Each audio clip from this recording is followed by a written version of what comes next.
Well, hello, everybody. This is the first episode of the Remax Facebook Live interview here, the Voices in Real Estate. And this live interview will take place every Thursday morning for viewers in the real estate industry to learn and become better agents afterwards. And within Remax, we believe in strength in numbers and where people are open to share their experiences and knowledge with other people so that Remax agents and, of course, the rest of the industry can better serve their clients. And today's topic is leveraging technology to communicate with people. And our special guest today is Brian Bamford from Remax Saskatoon. He's also one of our young Remax Young Leaders Network ambassadors. So let's welcome Ryan to our conversation. Good morning, hey, Kingsley. man. How's it going? Things are really good. Yourself? Good. I take that we're both at home? We are. As we should be. Yeah. I see that you're properly dressed in the top, and I don't know if you've been watching Facebook. People are doing all kinds of Zoom call nowadays with dress shirt on, but then shorts underneath because they're getting comfortable. I put some real uncomfortable pants on today, so we're okay. Yeah. Good. So let's kind of jump right in here and maybe give yourself talk about a little bit about yourself, your background. I know that you obviously out of the Saskatoon market and you work with your brother there. So maybe just a short introduction of yourself and so viewers know who you are. Sure. Sounds good. So welcome, guys. My name is Ryan Bamford. For those of you who don't know, I've been with Remax Saskatoon currently for working on my 14th year now. So I do come from a family that is all selling real estate. Greg and I are currently in Saskatoon, and my brother Kevin is actually out working at Remax Central in Calgary. To give you an idea, Awesome. Greg and I are both top producing agents at Remax, and I guess in the last 5 years we've helped about 500 different families either buy or sell in our current market.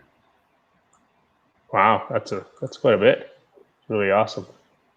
So let's working. Well, we all are. We have to be, and it's actually an interesting time now. It's we always wanted to say business as usual, but obviously it's not usual.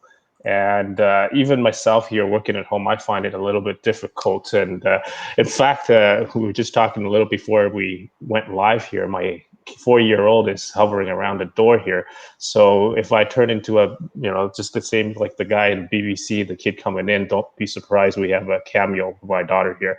But I'll try to get her to stay away from the door for now. So let's just, the structure of this, I guess, since it's our first episode, we'll kind of go over some of the key questions that we have on hand here. And then we'll kind of open it up to anybody that wants to ask questions through the chat. And as we go, we'll try to answer as many of them as possible. And the live video itself, this one, after it's done, it will be saved on my Facebook timeline, and we can share it out in different groups afterwards. Does that sound good?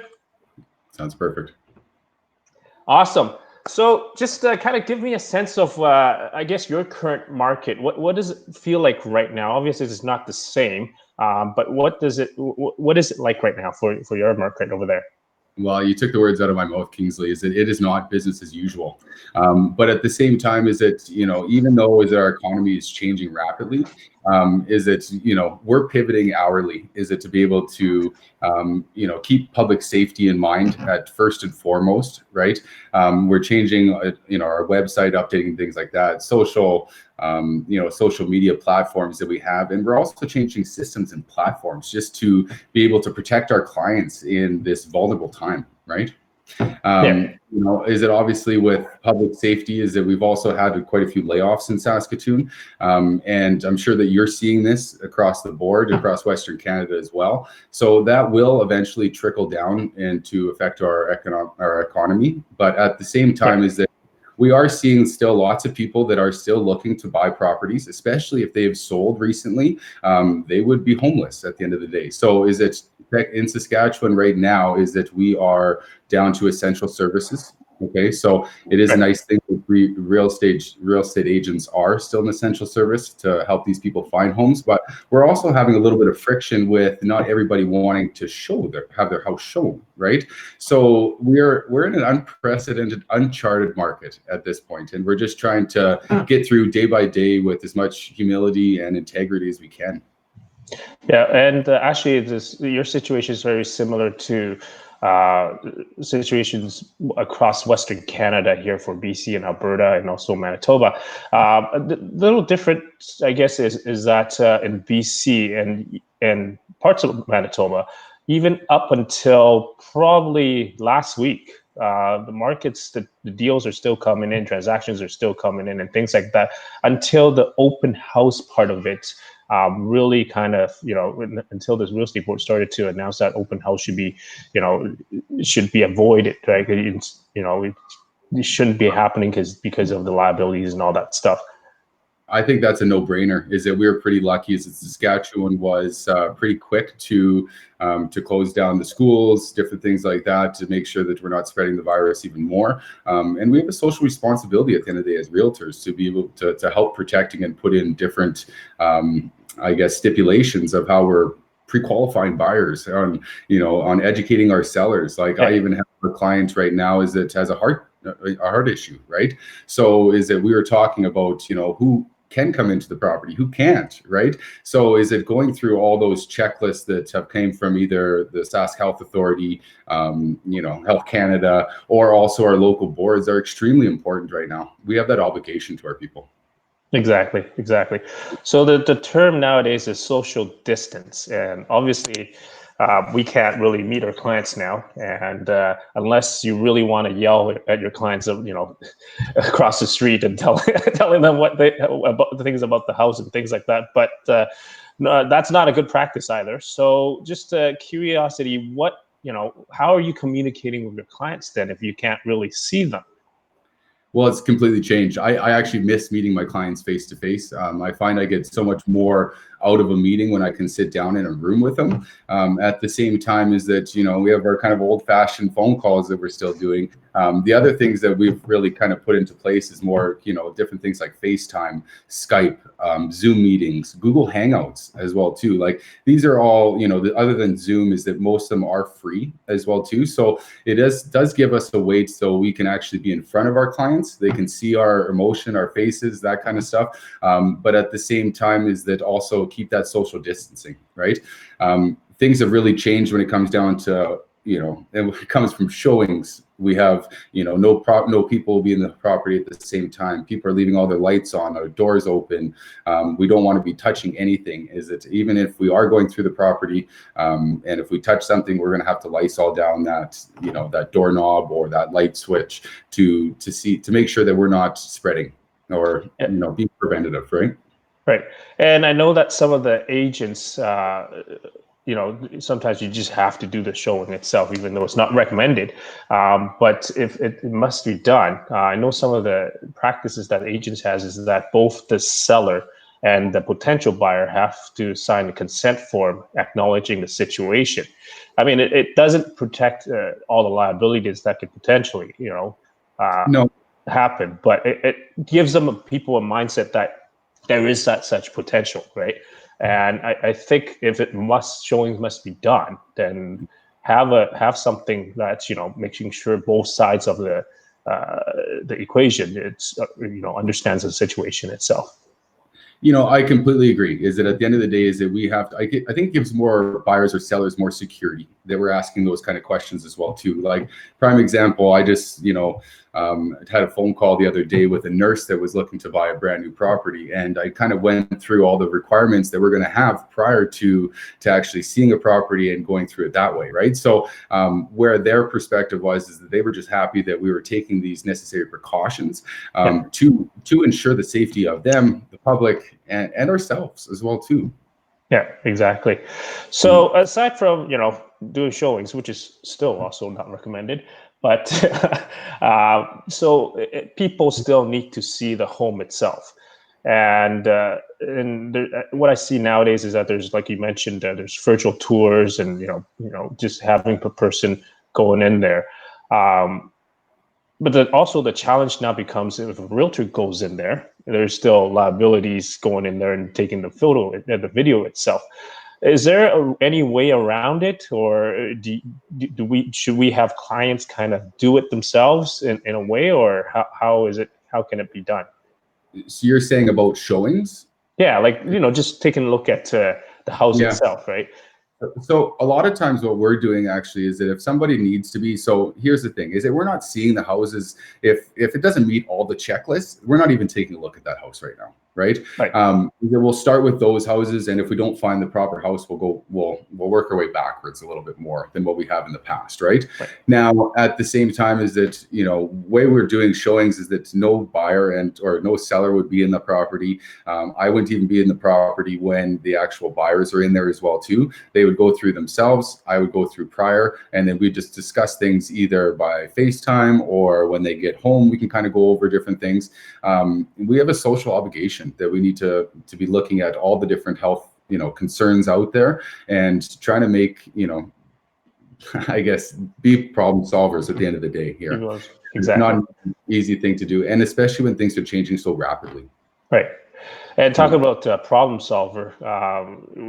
We get the question quite a bit. It's like, so what do we do? What do we say on the phone or videos and things like that when we communicate with clients? Well, first of all, I think at this time, during these kind of difficult times, a lot of people are, scrambling in terms of reorganizing, restructuring their lives. And instead of making a sales call to people, make it like a service call. Show that you care about your clients and community itself. So don't pick up the phone and say, "Hey, you want to list your house with me," or anything like that. But just say, if you guys are self quarantine and you don't feel like it's going out there, more than happy to kind of drop off groceries or things like that for you. That's a good practice to have, I think. It helped. In a way, the situation has allowed community leaders like real estate agents to be able to go out there and build relationships that they've never had, right? Agree. A lot of the things that I've been doing is that I've been touching base with a lot of my clients, past or current, and most of the things that I've been just saying is that, like, hey, how are you guys doing through this? Do you need anything? Is there anything we can help with? Real estate always comes up at the end of the day. Is that they know I'm a real estate agent, I'm their real estate agent. Is it so that conversation always happens, right?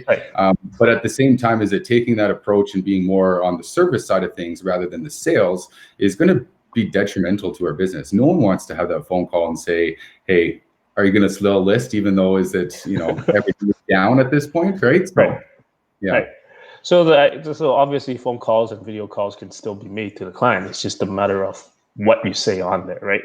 And speaking of that, and you previously you mentioned a little bit of the different platforms, technology platforms that you use. Zoom meeting, for example, it's used quite often, especially for larger meetings. But most of the time, you wouldn't be, dealing with a client and things like that. You wouldn't be using Zoom meeting because there's not that many people, right? And you want to do it on the fly, like on your mobile, right? And you mentioned other apps out there. Can you kind of briefly go over some of the apps that you use? Well, there's a couple. Is it WhatsApp is a free option out there? Is it for a lot of people to use? I know we use it like quite often with our young leaders network, just so we can stay in contact, and you can do video calls from there. And then the other one that I use is FaceTime. Most people have it as well too, as if you have an iPhone, that kind of stuff. So that's the main one that I'm using, at least to do those face-to-face calls, right? I have an Android. Unfortunately, I don't have. But alternatively, you did mention this earlier. It's Google Hangouts, which is I guess the Android alternative to FaceTime, which also allows. It is free and allows you to, if you have a Gmail account or Google account, you can use it for video conferencing too, right? We can't leave the Android guys, out, even though majority of agents use iPhone. That's what I did easily, yeah.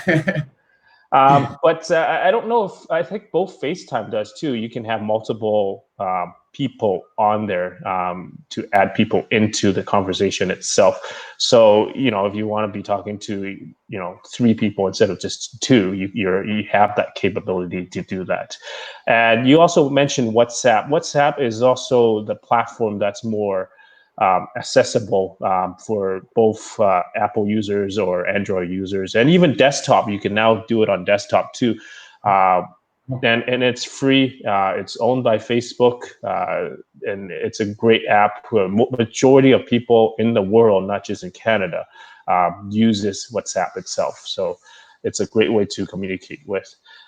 Any other things that you use in terms of, how about mailers that you sent out? Because those are pretty important too during these times. Is that we use MailChimp, is that we work with a Google partner out in Vancouver. So is that she handles a lot of our, online advertising, different things like that. Now, is that we would be lost without our Google Drive, our Google Docs, especially now that all the offices are closed in Saskatoon and we're all working remotely, right? The other thing is that, CRMs for people is that we use Streak, we use Trello to be able to keep in contact with our team. Is it so we have to-do lists, our different boards, the different activities that we have to get done. So that's been a nice thing. We're just really lucky that we actually adapted to a lot of this technology years ago. Like, we've built 5 different custom websites over the years that we've been in the industry. So a lot of those things have been a blessing that we've, is that our Google partner is it kept on pushing us to do these things. And as you all know, is that our industry is very busy. So finding those extra time to be able to put things in place, it took time, but at the end of the day, is that I'm extremely grateful that we went through all those hiccups, let's say. There's a bunch of things when you're integrating new systems and technology into your business that it doesn't work as smoothly as you want it to all the time. Right. So Exactly. we were really lucky to have that. And, but there are some main things. And for us, the main things that have changed is the face-to-face contact with people. So that's why we're kind of using a little more Facebook, WhatsApp, Google Hangouts. Right. Good. Actually, for myself, sometimes what I do is, because everybody's got a phone right now and everybody can do a video of some sort. So if I wanted to keep in touch with anybody, I just kind of shoot a short video. Could take like maybe 10 seconds or 15 seconds, and then send it to them through one of the platforms we just talked about, right? It doesn't even have to be a particular, because I think most of the platforms we talk about allows videos to be sent through. And that's a great way to keep in touch instead of just a phone call. I think that eye to eye, or at least you can see the expression of the person, is very important nowadays to kind of keep in touch. So that kind of leads to the question of the responses, the reactions people were getting. And then we talked about, having it as a service call, but what are some of the reactions you're getting from people during these times? Or how are they feeling? And do they express, how they're feeling to you, how do you usually handle that? Well, there's some uncertainty out there, and I don't have the crystal ball to tell us how long is this going to last, or what the economy is, how it's going to feel it at the end of the day. But at the same time, is that most people are in a position where they're kind of like, let's wait and see what happens. That mentality right at the moment.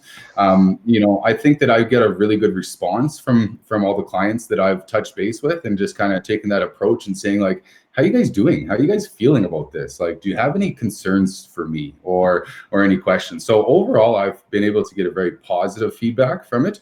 But it's also telling them and just some people are, they might want to wait on what's happening right now, but it's also letting them know that the real estate industry is taking huge steps in creating and wanting to make sure that the safety of the public is there. Right. That's an obligation. And I think that with having those conversations consistently with clients has made a big difference, is that they feel like they're getting taken care of, and they're also seeing what we're providing as agents for them in this trying time. Oh, awesome. So the overall sense is, obviously life is not the usual, but they're willing to listen to information that's applicable to them, that could potentially help them, right? Yeah. So I guess, sorry, go ahead. Sorry. I always ask how they're doing. Is it the real estate conversation always comes back, right? They know what Right. I do and that kind of stuff. So it's mostly just about asking how they're doing. And even some of the older clients is saying, hey, do you guys need something? Do you need prescriptions picked up or maybe food picked up That's at the very nice of you. Yeah. yeah. So now is it not many people take you up on it, but at the same time, there are a couple that have asked for a couple small things and we're happy to be able to do it as long as we can get there and it be safe. Right. So Right. So actually, one of the lines that I hear quite often is that people often don't remember what the things that you did for them, but they will always remember how you made them feel. So, yeah. in a sense like that, even though they might not require any of your services, but if you just kind of keep in touch and make them feel that you're there for them, even though they may not need it at that Yeah. time, they will always remember it. Right. It's a time where we're building relationships. Is it Yeah. we're not doing the sales approach and that kind of stuff. Is it we're building relationships with these people, and at the end of the day, that's how my business has been successful over the years as well too. Yeah. Exactly. So we've passed the 20-minute mark here, and Wow. I'm going to start this habit of every interview that I do, I'll ask for one Remax hustle tip from the person I'm interviewing. So, given the situation here that we're all experiencing, what is your Remax hustle tip? Well, my tip would be is that we're problem solvers. Is that so? We need to be innovative at this time, right? The other thing is that we need to actually stay positive. We need to be leaders in the community, and we need to be thinking about how it's affecting other people, right? So the big thing is that we don't get a paid vacation for 2 weeks, 3 weeks, 4 weeks. I know from my past experience, the time that I've taken off, even if it's a vacation or coming back from it, is that things are a little bit slower when I come back, right? So I would, my tip is that we need to be moving forward just like we were prior, right? Maybe on different things, but at the same time is that still making a schedule, completing your tasks each day. I know a lot of my deadlines aren't what they used to be, right? So is it kind of having a schedule and making yourself accountable in this time is going to benefit each other's or your business at the end of the day when we all come out of this. Perfect. Great tip. So now we'll open up to the viewers that we have. We have about, I believe, 24 people here live with us. This is new to even more for myself to do live interviews, so I'll do my best to kind of read the comments, and I think there may be a couple seconds lag between us and the chat and there. So anybody that feels like you have a question that you want to ask, by all means, please feel free to type in the questions, and we'll do our best to answer them at this point.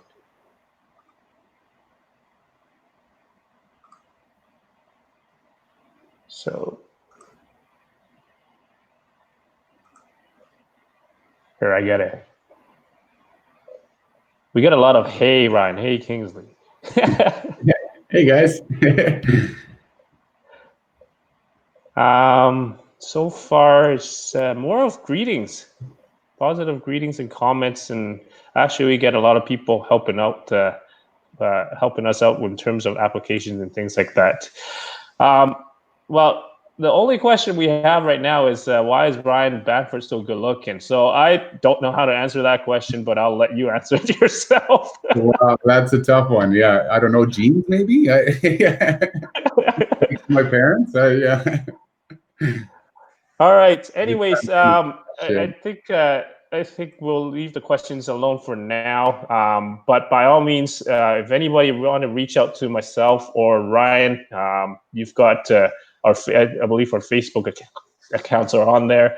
But Ryan, do you have any place that you want to have people kind of ask you questions outside of Facebook or anything like that?